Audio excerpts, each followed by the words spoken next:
बोली वृंदावन बिहारी लाल की जय। सदगुरुदेव भगवान की जय।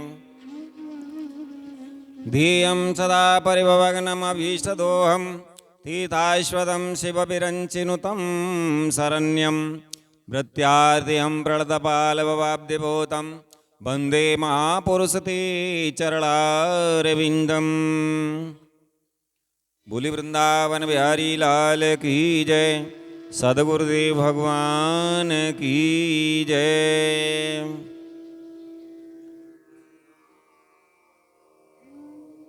पूज्य बाबा श्री के चरणों में कोटि कोटि दंडवत प्रणाम करते हुए और पूज्य सदगुरुदेव के चरणों में कोटि कोटि प्रणाम करते हुए आइए आज की कथा श्रृंखला में प्रवेश करते हैं।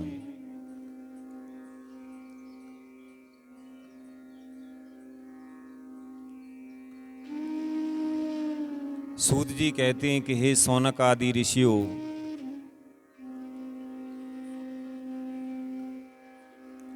स्वजनों से मिलने और पुण्य श्लोक भगवान श्री कृष्ण अब क्या करना चाहते हैं, यह जानने के लिए अर्जुन द्वारिका गए।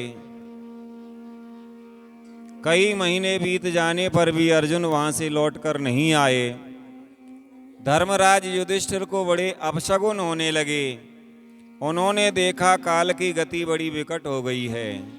जिस समय जो ऋतु होनी चाहिए उस समय वह नहीं होती और उनकी क्रियाएं भी उल्टी ही होती हैं। लोग बड़े क्रोधी, लोभी और असत्यपरायण हो गए हैं। अपने जीवन निर्वाह के लिए लोग पापपूर्ण व्यापार करने लगे हैं। सारा व्यवहार कपट से भरा हुआ होता है। यहाँ तक कि मित्रता में भी छल मिला रहता है। पिता, माता, सगे संबंधी, भाई और पति पत्नी में भी झगड़ा टंटा रहने लगा है।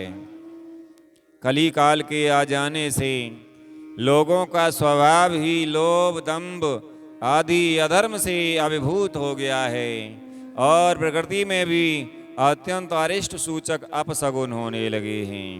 यह सब देखकर युधिष्ठिर ने अपने छोटे भाई भीमसेन से कहा। युधिष्ठिर ने कहा, हे भीमसेन, अर्जुन को हमने द्वारका इसलिए भेजा था कि वह वहां जाकर पुण्य श्लोक भगवान श्री कृष्ण क्या कर रहे हैं इसका पता लगा आए और संबंधियों से मिल भी आए। तब से 7 महीने बीत गए, किंतु तुम्हारे छोटे भाई अब तक नहीं लौट रहे हैं। मैं ठीक ठीक ये नहीं समझ पाता हूँ कि उनके न आने का क्या कारण है। कहीं देवर्षि नारद के द्वारा बतलाया हुआ वह समय तो नहीं आ पहुँचा है जिसमें भगवान श्री कृष्ण अपनी लीला विग्रह का संवरण करना चाहते हैं। उन्हीं भगवान की कृपा से हमें यह संपत्ति, राज्य, स्त्री, प्राण, कुल, संतान, शत्रुओं पर विजय और स्वर्ग आदि लोकों का अधिकार प्राप्त हुआ है। युधिष्ठिर कहने लगे, हे भीमसेन, तुम तो मनुष्यों में व्याघ्र के समान बलवान हो। देखो तो सही, आकाश में उल्कापात आदि, पृथ्वी में भूकंप आदि और शरीरों में रोग आदि कितने भयंकर अपशगुन हो रहे हैं। इनसे तो इस बात की सूचना मिलती है कि शीघ्र ही हमारी बुद्धि को मोह में डालने वाला कोई उत्पात होने वाला है। युधिष्ठिर कहने लगे, हे प्यारे भीमसेन, मेरी बाईं जांघ, आंख और भुजा बार बार फड़क रही है। हृदय जोर से धड़क रहा है। अवश्य ही बहुत जल्दी कोई अनिष्ट होने वाला है। देखो, यह सियारन उदय होते हुए सूर्य की ओर मुंह करके रो रही है। अरे, उसके मुंह से तो आग भी निकल रही है। यह कुत्ता बिल्कुल निर्भय सा होकर मेरी ओर देखकर चिल्ला रहा है। भीमसेन, गऊ आदि अच्छे पशु मुझे अपने बाएं करके जाते हैं और गधे आदि बुरे पशु मुझे अपने दाहिने कर देते हैं। मेरे घोड़े आदि वाहन मुझे रोते हुए दिखाई देते हैं। यह मृत्यु का दूत पेड़ुखी, उल्लू और उसका प्रतिपक्षी कौआ रात को अपने कर्ण कठोर शब्दों से मेरे मन को कपाते हुए विश्व को सूना कर देना चाहता है। दिशाएं धुंधली हो गई हैं। सूर्य और चंद्रमा के चारों ओर बार बार मंडल बैठते हैं। यह पृथ्वी पहाड़ों के साथ कांप उठती है। बादल बड़े जोर जोर से गरजते हैं और जहां तहां बिजली भी गिरती ही रहती है। शरीर को छेदने वाली एवं धूल वर्षा से अंधकार फैलाने वाली आंधी चलने लगी है। बादल बड़ा डरावना दृश्य उपस्थित करके सब ओर खून बरसाने लगता है। बादल बड़ा डरावना दृश्य उपस्थित करके सब ओर खून बरसाते हैं। देखो, सूर्य की प्रभा मंद पड़ गई है। आकाश में ग्रह परस्पर टकराया करते हैं। भूतों की घनी भीड़ में पृथ्वी और अंतरिक्ष में आग सी लगी हुई है। नदी, नद, तालाब और लोगों के मन क्षुब्ध हो रहे हैं। घी से आग नहीं जलती, यह भयंकर काल न जाने क्या करेगा। बछड़े दूध नहीं पीते, गौएं दूहने नहीं देती। गौशाला में गौएं आंसू बहा बहा कर रो रही हैं। बैल भी उदास हो रहे हैं।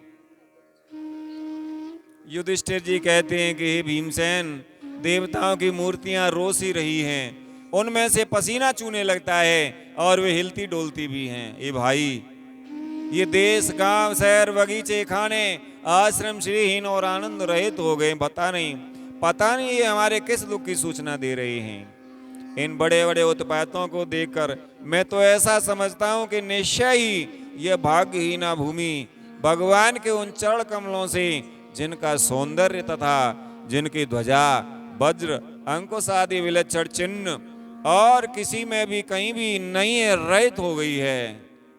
सूत जी कहते हैं, सोनक जी, राजा युधिष्ठिर इन भयंकर उत्पातों को देखकर मन ही मन चिंतित हो रहे थे कि द्वारका से लौटकर अर्जुन आए।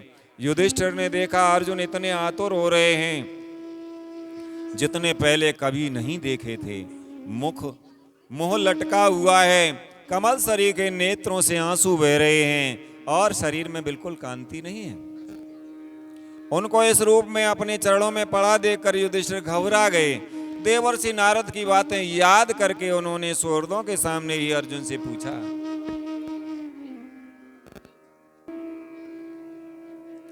युधिष्ठिर ने कहा, हे भाई, द्वारकापुरी में हमारे स्वजन संबंधी मधु, भोज, दसार।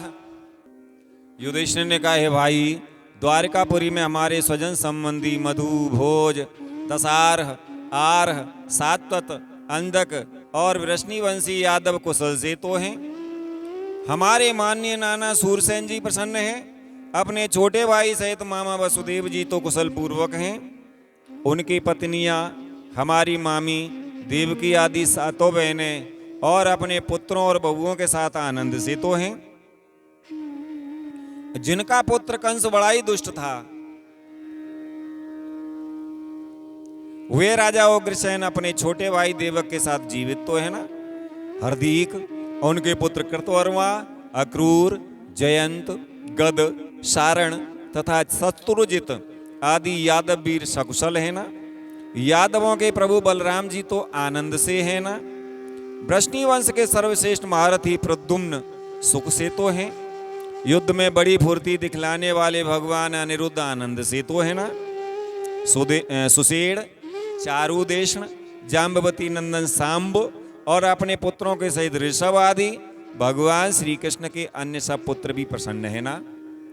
भगवान श्री कृष्ण के सेवक श्रुतदेव, उद्धव आदि और दूसरे सुनंद नंद आदि प्रधान यदुवंशी जो भगवान श्री कृष्ण और बलराम के बाहुबल से सुरक्षित हैं, सबके सब सकुशल है ना।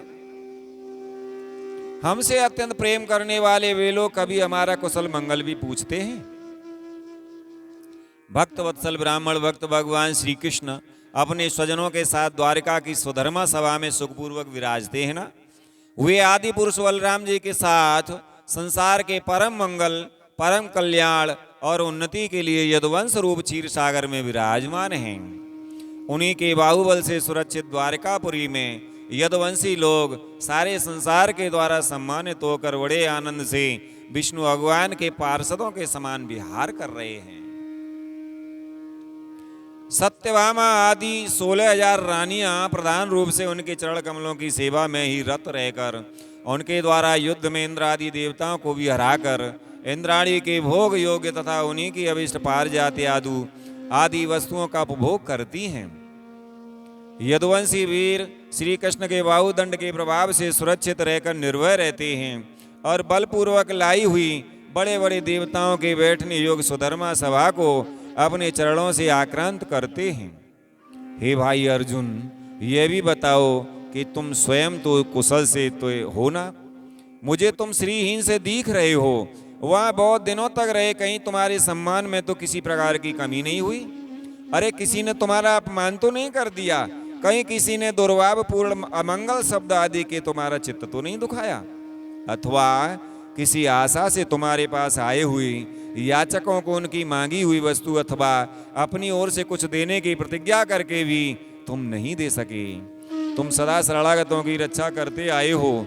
कहीं किसी भी ब्राह्मण, बालक, गऊ, बूढ़े, रोगी, अबला अथवा अन्य किसी प्राणी का जो तुम्हारी शरण में आया हो तुमने त्याग तो नहीं कर दिया? कहीं तुमने अगम्या स्त्री से समागम तो नहीं किया? अथवा गमन करने योग्य स्त्री के साथ असत्कार पूर्वक समागम तो नहीं किया? कहीं मार्ग में अपने से छोटे अथवा बराबरी वालों से हार तो नहीं गए? अथवा भोजन कराने योग्य बालक और बूढ़ों को छोड़कर तुमने अकेले ही तो भोजन नहीं कर लिया? मेरा विश्वास है कि तुमने ऐसा कोई निंदित काम तो नहीं किया होगा जो तुम्हारे योग्य ना हो न हो। अपने परम प्रियतम अभिन्न हृदय परम सुहृद भगवान श्री कृष्ण से तुम रहित हो गए हो। इसी से अपने को शून्य मान रहे हो। इसके सिवा दूसरा कोई कारण नहीं हो सकता जिससे तुमको इतनी मानसिक पीड़ा हो।